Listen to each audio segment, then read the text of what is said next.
오늘 우리가 공부할 하나님의 말씀은 요한계시록 1장 4절 5절 말씀입니다. 요한계시록 1장 4절 말씀 봉독해 올립니다. 요한은 아시아에 있는 7교회에 편지하노니 이제도 계시고 전에도 계시고 장차 오실 이와 그 보좌 앞에 7영과 또 충성된 증인으로 죽은 자들 가운데서 먼저 나시고 땅의 임금들의 머리가 되신 예수 그리스도로 말미암아 은혜와 평강이 너에게 있기를 원하노라. 우리를 사랑하사 그의 피로 우리 죄에서 우리를 해방하시고 아멘. 자, 오늘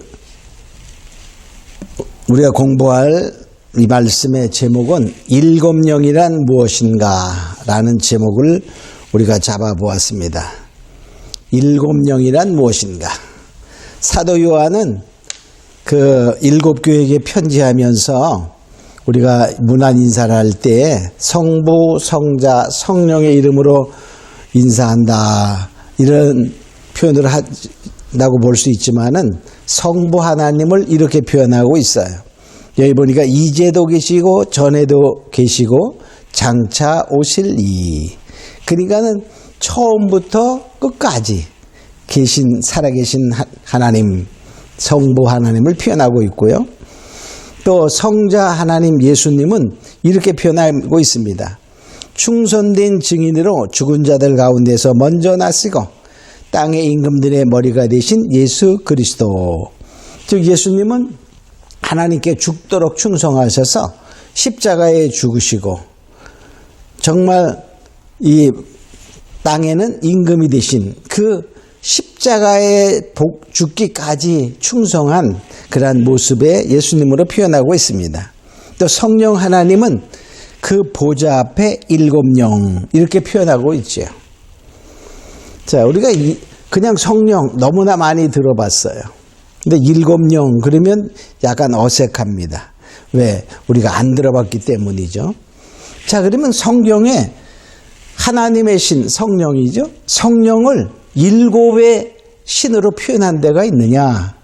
또 7영이라고 표현한 것은 무엇일까? 우리가 생각해 보면, 자, 성령은 7은 완전을 한 수잖아요.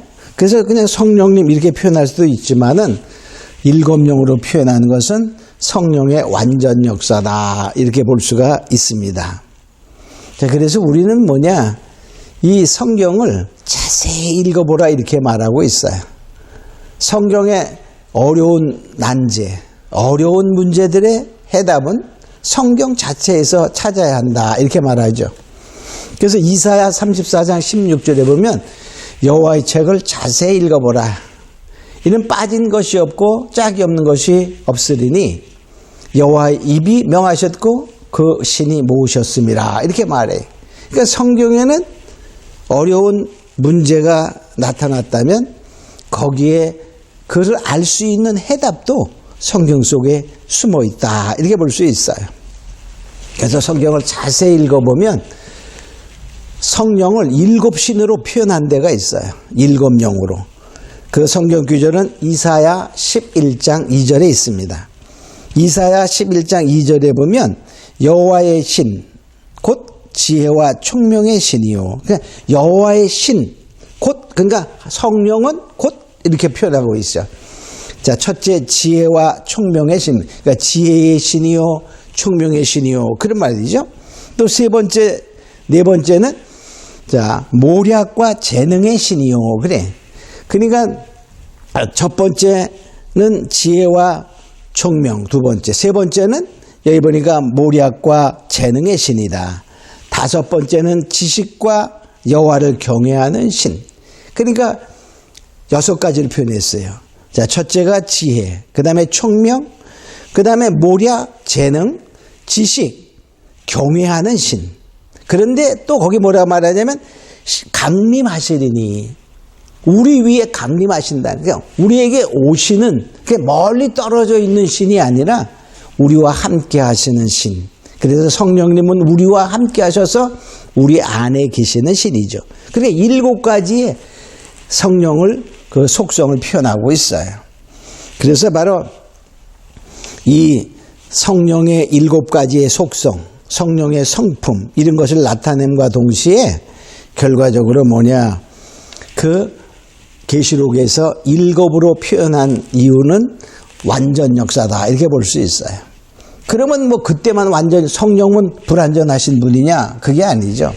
지금도 완전하게 역사하시죠. 그러나 우리 한 사람 한 사람에게 오셔서 역사하실 때는 그 부분만 부분 완전인데, 마지막 때에 역사하시는 그 성령님은 바로 온전한 완전한 이 7의 그 속성으로 완전 역사하신다 이렇게 보면 돼요. 그래서 계시록에는 표현을 할 때 7을 많이 씁니다. 7영, 7교회, 7별, 또 7인, 7나팔, 7대접지향 이렇게 7이라는 단어를 많이 쓰는 이유는 바로 계시록을 통하여 이제 하나님의 종말의 창세로부터 모든 계획한 일을 온전하게 완전하게 이루신다 이렇게 보면 됩니다. 그럼 우리가 이 7영의 그 신의 속성을 하나하나 살펴보면 첫째 지혜의 영입니다. 지혜의 영. 자, 지혜는 뭡니까? 우리가 어떠한 그 문제나 이런 것이 닥쳐왔을 때 해결하는 수단과 방법에 해당이 돼요. 지식과는 차이가 좀 있지요.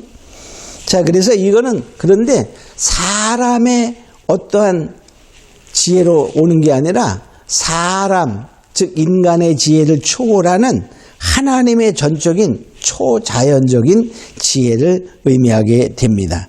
그래서 그 지혜의 영이 임하면 그 사람의 능력을 뛰어넘는 하나님의 능력이 부여되는 그러한 지혜를 얻게 되는 것을 말하죠.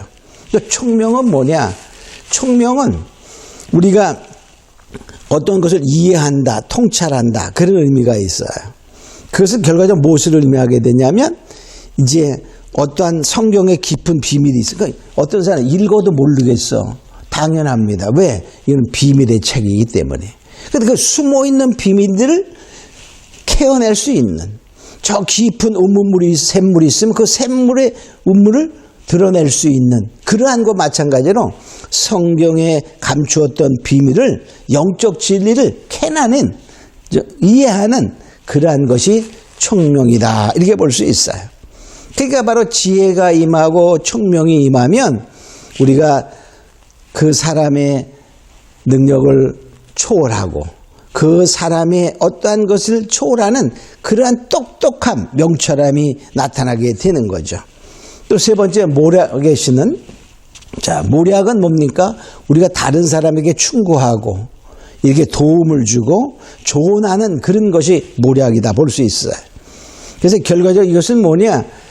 그 비밀스럽게 우리가 오는 지략이다 이렇게 볼 수 있어요. 지략. 그래서 우리가 모사다 그러잖아요. 모사들은 모략에 능한 자입니다. 하나님의 모략이 오면 정말 우리가 이 삼국지에 보면 제갈공명이 아주 모략에 뛰어납니다. 아주 모사입니다. 근데 그런 거와 더 뛰어난 하나님의 모략, 하나님의 그 어떠한 그 지략이 오게 된다. 그래서 다른 사람을 조언하고 문제를 해결하게 되는 것입니다. 또 재능의 신, 네 번째 재능의 신은 하나님의 능력과 하나님의 권능, 하나님의 힘을 의미하게 됩니다. 우리가 지혜와 총명과 모략으로서 어떤 깨달아지고 어떠한 것을 얻은 지혜가 하나님의 뜻이 있다고 할지라도 그것을 이룩해 가려면 힘과 능이 없으면 안 돼요. 우리가 여기에서 보면 이 재능, 권능이 없으면 힘을 말합니까? 쉽게 말하면 우리가 권능, 능력을 말하는데 이것이 없으면 아무리 모략이 있고 총명이 있다 할지라도 그걸 쓸 수가 없는 거예요. 우리가 아무리 정말 좋은 아이디어가 있어요. 야, 이거 분명히 저거 하면 돈을 억수로 벌겠는데 이렇게 한다 할지라도 뭐가 없으면 안 되죠? 종잣돈이 없으면 안 되는 거예요. 마찬가지로 우리가 그것을 할 수 있는 어떤 파워, 이것이 바로 재능의 신이다. 이렇게 볼 수 있어요. 이 재능의 그 권능은, 하나님의 권능은 내적인 권능과 외적인 것이 있어요. 그래서 그 하나의 속사람으로 강건하여지는 그러한 하나님의 권능은 크라토스라 이렇게 말합니다. 그래서 이건 결과적으로 사단의 유혹과 세상의 유혹을 이길 수 있는 내적인 강건함인데, 이것은 결과적으로 믿는 자의 삶 속에서 부어지는 하나님의 능력입니다. 에베소서 3장 16절에 보면 성령으로 말미암아 너희 속사람을 능력으로 강건하게 하옵소서. 즉 결과적으로 뭐냐, 성령의 능력, 즉 하나님의 그 능력, 권능이 오는데 나를 내적으로 강건케 하는 거예요. 그래서 우리가 어떠한 그 사단의 유혹에 넘어가지 아니하고 그 사단의 위협에도 굴복하지 아니하는 그런 내적인 강건함. 또 뭡니까? 외적인 어떠한 나타나는 권능의 힘이 있어요. 뭐 병 고친다거나 능력을 행한다거나 귀신을 쫓아내, 그러한 것은 두나미스라고 말합니다. 이것은 하나님으로부터 부여지는 그 자체 하나님의 힘과 능력이에요. 그러니까 귀신을 쫓아낼 때 내 힘으로 되는 게 아니에요. 하나님의 그 권능이 나에게를 통하여 역사한다, 이렇게 볼 수 있지요. 자, 우리 다섯 번째는 지식의 영이 있어요. 지식의 영.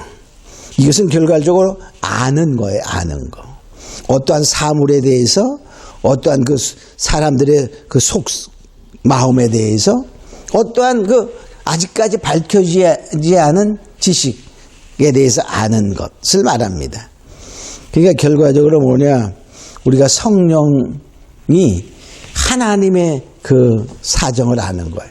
내 영이 내 속으로 아는 것처럼 우리가 성령이 하나님의 뜻을 우리가 알 수 있어요. 그래서 우리가 지식을 통하여 깨달아지고 알아지고, 지혜를 통하여 그것을 해결하고, 또 뭡니까? 우리가 저 깊어서 할 수 없는 그런 것들도 총명의 신을 통하여 캐어내는 이런 것을 하게 되는 거죠. 또 여섯 번째로 하나님을 경외하는 신이 있어요. 경외하는 영. 경외한다, 그 말은 두려워하고 공경하는 것입니다. 하나님은 사랑의 하나님이야 하면서 사랑만 아는 사람은 경외할 줄 모르는 거예요. 하나님은 두려운 하나님인 것을 알아야 돼요. 정말로 잘한 자에게는 칭찬을, 정말로 믿지 않은 자에게는 가혹하리만큼 우리가 용서 없는 벌을 내리시는 하나님을 알아야 되죠. 그래서 하나님을 우리가 이 지식과 총명과 이런 영을 통하여 하나님을 알아지면 알아질수록 하나님은 정말 그 위대하심과 그 하나님의 그 영광의 크심을 깨닫기 때문에 하나님을 두려워하지 않을 수 없는 그러한 자들이 되는 거죠. 근데 오늘날의 많은 사람들은 뭡니까? 정말 하룻강아지 범 무서운 줄 모른다고 하나님을 두려워하지 않고, 하나님은 사랑의 하나님이니까 이렇게 하면서 정말 죄를 짓는 그런, 만일에 우리를 용서하지 않으면 그게 하나님일까? 예, 하나님은 죄를 우리가 회개하지 않는 죄는 결코 용서하지 않습니다.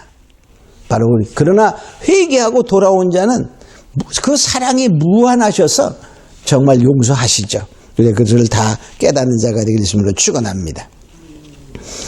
자, 또 이것이 그냥 성령이 따로 있는 게 아니라 여기 강림하시는 님이, 강림하시는 영이에요. 그 성령님은 우리와 함께 계시기 위해서 우리를 성전 삼아서, 그래서 우리 뭡니까? 너희가 하나님의 성전인 것을 알지 못하느냐, 이렇게 말해요. 우리는 하나님의 성전이야. 그러니까 하나님이 우리와 함께 하셔서 성령이 거하시기는 우리가 성전이다라고 말하고 있죠. 그래서 이 하나님의 신은 우리와 함께 하신다. 함께 하시는 신이에요. 우리는 이것을 깨달고 이 일곱 가지의 속성을 일곱 영으로 표현한다, 이렇게 볼 수 있어요. 다시 한번 말하면 지혜, 총명, 모략, 재능, 지식, 또 경외하는 신, 그 다음에 그 신이 바로 우리와 함께 하시는, 바로 강림하시는 이 신을 일곱 영으로 표현하고 있습니다. 자, 우리가 또 보면은 성경에 일곱 영을 우리가 의미하는 다른 표현이 있어요. 다른 표현. 여기 계시록에 보면 또 이렇게 표현, 일곱 등불과 일곱 눈 또는 이렇게 표현하고 있어요. 계시록 4장 5절에 보면 이렇게 말했습니다. 보좌 앞에 일곱 등불 켠 것이 있으니 이는 하나님의 일곱 영이라. 자, 4장에 보면 하나님의 보좌가 펼쳐졌어요. 근데 그 보좌 앞에 일곱 등불이 켜 있었는데 그 일곱 등불은 바로 일곱 영이로 이렇게 표현하고 있어요. 또 계시록 5장 6절에 보면 어린 양이 섰는데 일찍 죽음을 당한 것 같더라. 일곱 뿔과 일곱 눈이 있으니 이 눈은, 즉 일곱 눈은 온 땅에 보내심을 입은 여호와의 일곱 영이라. 그러니까 결과적으로 그 일곱 눈은 또 일곱 등불인데, 등불은 눈인데 그것은 우리 이 세상에 보내신 일곱 영, 성령이다 이렇게 표현하고 있어요. 또 스가랴서에 보면은 그 등불에 그것을 이제 표현하면서 뭐라고 표현하겠냐면 여호와의 눈, 어린 양의 눈이냐 여호와의 눈이나 다 똑같죠? 하나님의 눈, 예수님의 눈을 의미하니까. 스가랴 4장 2절에 보면 순금 등대가 있는데 그 꼭대기에 주발 같은 것이 있고 또 등대에는 일곱 등잔이 있으며, 그래. 그러니까 일곱 등대 그 등잔을 말하면서 뭐라고 말하냐면 스가랴 4장 10절에는 이 일곱은 이렇게 말해요. 이 일곱은 온 세상에 두루 행하는 여호와의 눈이라. 그러니까 결과적으로 뭐죠? 그 일곱 등대에 있는 일곱 등잔을 눈으로 표현하고 있습니다. 그래서 우리가 등대를 보면요, 등대는 금으로 쳐서 만들었잖아요. 금으로 쳐서 만들면서 그 줄기에 각 가지가 3개씩 나오며 그 3개의 가지마다 살구꽃 형상을 만들었죠. 그리고 또 그 맨 위에는 7 등잔이 있어요. 그리고 한 가지에 오른쪽까지에 3개, 오른쪽까지 3개, 왼쪽까지 3개. 각 가지마다 자, 잔 3개, 꽃받침과 꽃 이렇게 해서 다 9개를 만들었어요. 한 가지에 3개씩. 한 가지에 잔 3개와 꽃받침과 꽃. 그러니까는 오른쪽 가지에도 9개의 즉 잔과 꽃받침과 꽃 모양을 만들고 왼쪽 가지에도 그렇게 만들었어요. 그러니까 이것은 뭘 얘기하냐면 이 등대 이 자체가 결국에 나와 있는 그것이 7 영, 7 눈 이렇게 표현한 걸 보았죠.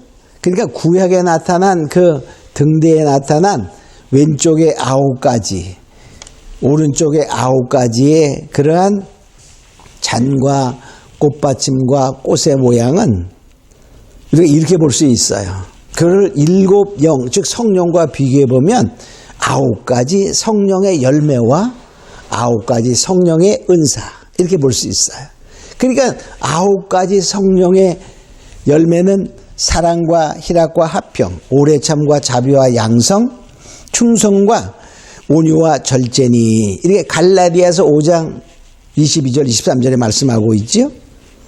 또 성령의 은사는 고린도서 12장에 보면은 지혜의 말씀, 또 지식의 말씀, 그다음 믿음, 병고침, 능력 행함, 그다음 예언, 영분별, 방언, 방언의 통념 이렇게 9가지 은사를 말하고 있어요.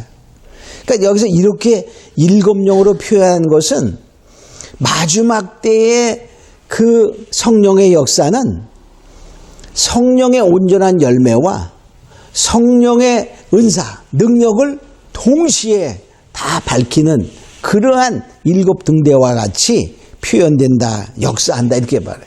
그래서 결과적으로 지금 하나님의 종들은 어떤 사람은 능력이 많은데 그 삶을 보면 인격적으로 정말 우리가 의심해야 되는 사람들도 있어요. 근데 아주 능력도 인격은 참 좋은데 병 고치는 거, 그 지금은 그런 거 없어. 뭐 이렇게 또 말하는 사람들도 있어요. 그러니까 부분적으로 지금은 성령이 부분적인 완전 역사를 하는 거고 마지막 때에는 종들을 통하여 7영의 역사는 성령의 열매, 성령의 권능과 능력의 은사 이런 것을 동시에 다 온전하고 완전한 역사를 한다. 이렇게 봐서 7영이라 표현했다고 보면 됩니다. 그래서 7영은 우리가 다시 뭐 어려운 것이 아니라 그냥 성령의 역사인데 완전 역사, 온전한 역사.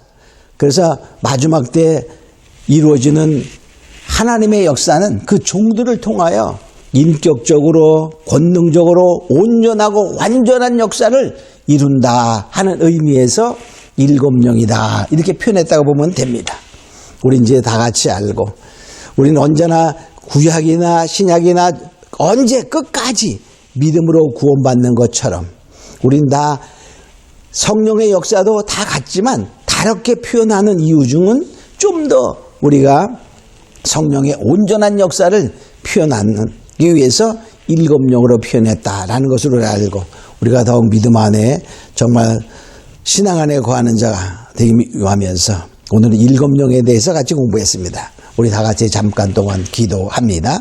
나를 통해서도 이제 7영의 역사, 온전한 역사가 이루어달라고 기도합니다. 고마루가신 아버지 하나님 감사합니다. 이제 바로 7영은 성령의 온전한 역사, 완전한 역사를 의미한다고 우리가 깨달았으니 이제부터 우리도에게도 7영의 성령의 역사가 이루어지기를 원하며 기도하오니 이제 하나님 이제 우리를 통하여 성령의 역사를 이루되 7영 성령의 역사 온전하고 완전한 성령의 열매를 맺고 성령의 은사를 정말로 행하는 그러한 하나님의 일꾼들이 되게 하여 주시옵소서. 감사하고 믿사며 예수님의 이름으로 기도합니다. 아멘.